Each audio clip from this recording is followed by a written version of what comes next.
Tisztelettel köszöntök mindenkit. Köszönöm, hogy napsütés van odakint, de együtt tölthetjük ezt a délelőttöt. Kicsit ugye megkettőzve leszünk, Éva és én. Éva, aki tudja a gyakorlatot, én, aki az elméletet, vagy valamennyire már látom a gyakorlatot. Lehet, hogy érthetetlen, hogy most mi elváltunk Szabolcstól, de biztos, hogy a végén össze fog állni a dolog. Szabolcs Vámosi úr a SZIA-ról fog beszélni, én hagyok neki mondani valót, higgyék el, hiszen én a béren kívüli juttatásokról, illetve egyes meghatározott juttatásokról fogok beszélni.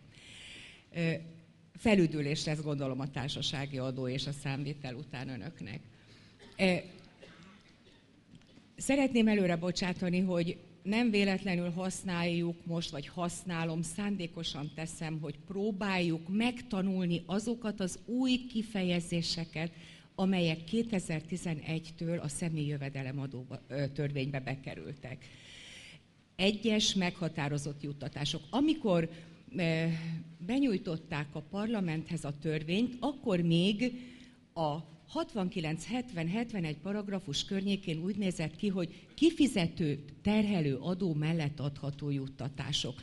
Mit értettünk ez alatt? Azt értettük, hogy a természetbeni juttatásokról beszélünk vélhetően, hiszen ezt emlékeim szerint emlékeznek rá, illetve én emlékszem, önök is emlékeznek, kivéve a többséget, aki fiatalabb, mint én.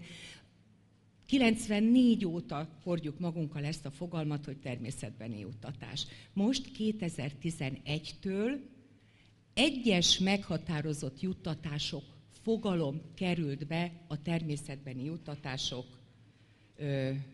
fogalma helyé. Én azért tettem föl ezt a zárójeles megjegyzést, hogyha valaki még a régi, a benyújtott változat van előtte, vagy arra gondol, hogy amikor benyújtottuk a parlamentbe a törvényt, és akkor már elkezdte ízlelgetni, akkor ugorjon be, hogy kicserélődött, azt hiszem a koherenciás módosításokkal kicserélődött, és innentől kezdve folyamatosan, következetesen, azért, hogy rendszertanilag a helyére tudjuk tenni, én magam egyes meghatározott juttatásokat fogok mondani a természetbeni juttatások kifejezés helyett.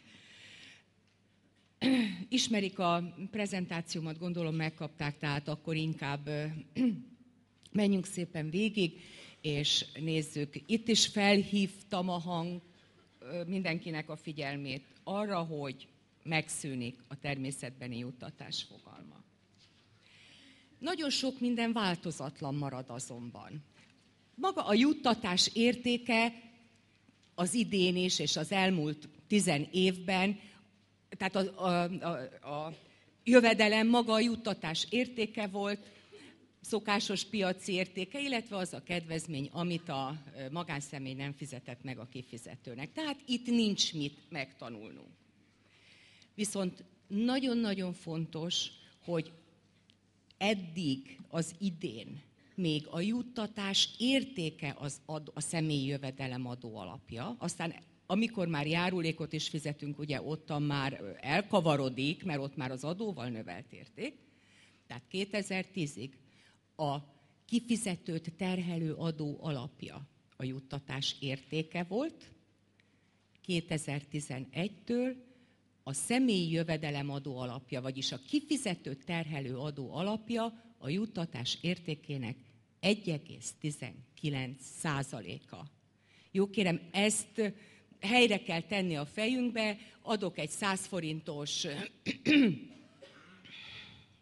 most étkezési utalványt mondok, 119 forint az adó alapja 2011. január 1-től. Nem változott viszont az a szabály, tudjuk, hogy 10x éve így van, hogyha én kaptam valamit természetben, és én azt eladom, akkor szerzési értéknek azt az összeget kell figyelembe venni, ami után a kifizető az adót megfizette. És akkor nem szeretek számokat, igen, Nem szeretek számokat rakni a prezentációba, de ezt össze kellett raknom. Ha valaki úgy látja, hogy itt én elcsúsztam, akkor még most szóljon, ugyanis kerengtek az e-mailek jobbra-balra, ugye ügyfeleim is, hogy akkor most mi mennyi, 46, 47, 49, hogy és mind. Én igyekeztem, és Éva, remélem, hogy ellenőriztétek ti is, hogy igyekeztem pontosan, világosan leírni, hogy valójában egy 100 forint értékű természetbeni juttatás után mennyi közterhet kell fizetni. Egyszer s mindenkorra, mert ugye nehezen volt olvasható a törvény szövegéből, hogy akkor most az EHO-nak mi az alapja, illetve hát volt, akinek egyértelmű volt, de az volt a tapasztalatunk, hogy kavar volt. Kérem szépen, 51,17%. Nagyon jó, mert az idén mennyi? 98,7, azt hiszem. Ugye ott az 54% meg az 54%-kal növelt, stb. Tehát az összes közteher, amit fizettünk el, az egyes meghatározott juttatások után összesen 51,17%. Ezzel kell kalkulálnunk, és ezt már most, ugye, mikor elkezdjük végig gondolni, hogy kinek mit tudunk adni, és hogyan tudunk gazdálkodni, akkor ezt kell bevésni a fejünkbe. EHO, TB. Ha látták már ugye a TBJ 4.1 K pontjában, hogy kikerült a nem TB alap, a természetbeni juttatás, és nem mivel már nincs is, de nem TB alap, az egyes meghatározott juttatások se bekerült az EHO törvénybe, hogy EHO alap lesz.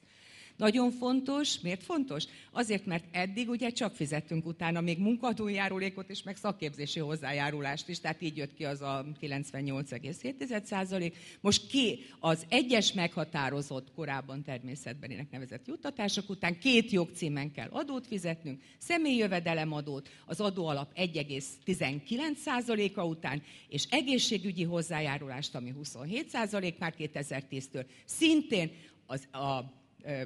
a jövedelem 1,19%-a, vagyis a személyi jövedelemadó alap után. És nem kell foglalkoznunk, hogy biztosítottnak adjuk, nem biztosítottnak adjuk. Tehát itt rendkívüli módon egyszerűsödtek a szabályok.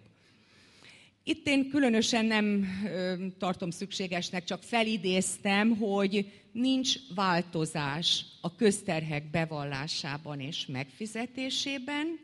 Nem kell keresni, én úgy gondolom, valóban nem kell keresni itten bombát, tesszük a dolgunkat ugyanúgy, mint eddig, csak kevesebb helyre, kevesebb jogcímen és kevesebb mértékű adót fizetünk.